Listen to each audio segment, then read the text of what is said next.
کبھی بینٹلے تو کبھی رینج روور، برطانیہ سے چوری کی گئی ایک اور گاڑی کراچی پہنچ گئی۔ کراچی پہنچنے والی یہ گاڑی کراچی کے کس علاقے میں موجود ہے؟ اس کی کراچی میں موجودگی کا پتہ کیسے چلا؟ اس گاڑی کو لندن سے چوری کرنے کے بعد کراچی پہنچانے والا گروپ کیسے کام کرتا ہے؟ اور یہ گروپ کسٹم کے اہلکاروں کو اپنے ساتھ کیسے ملاتا ہے؟ آئیے ایسے بہت سے حقائق سے پردہ اٹھاتے ہیں۔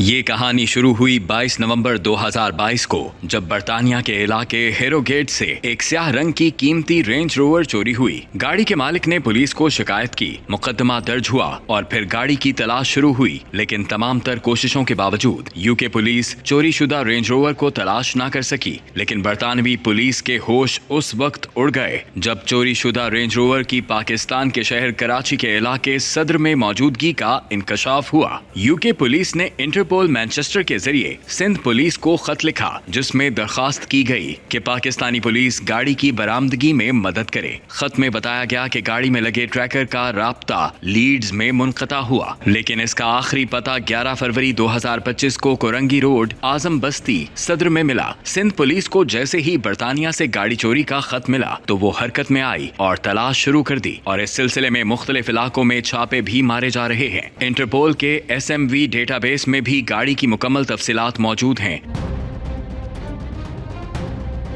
لیکن کیا آپ جانتے ہیں کہ برطانیہ سے چوری ہو کر کراچی پہنچنے والی یہ پہلی گاڑی نہیں؟ اس سے پہلے بھی برطانیہ سے ایک مہنگی گاڑی چوری کیے جانے کے بعد پاکستان پہنچائی گئی اور کراچی کے علاقے سے برآمد کی گئی۔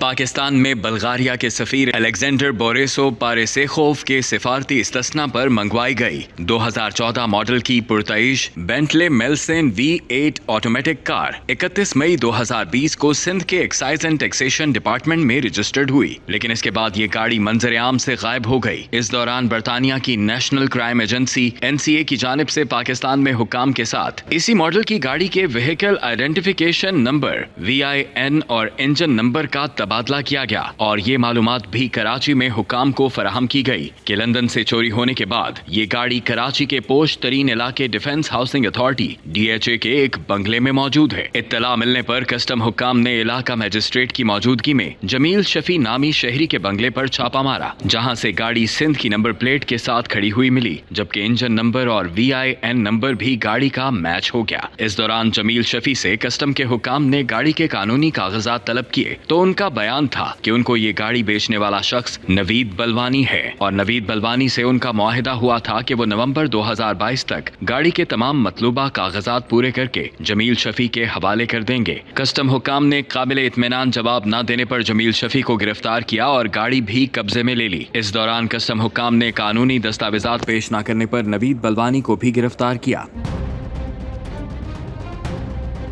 لیکن یہاں یہ سوال پیدا ہوتا ہے کہ برطانیہ یا دیگر ممالک سے چوری کی گئی گاڑیاں پاکستان کیسے پہنچتی ہیں، کسٹم سے کیسے کلیئر ہوتی ہیں، اور ان کو نمبر لگانے میں کون سا مافیا سرگرم ہے؟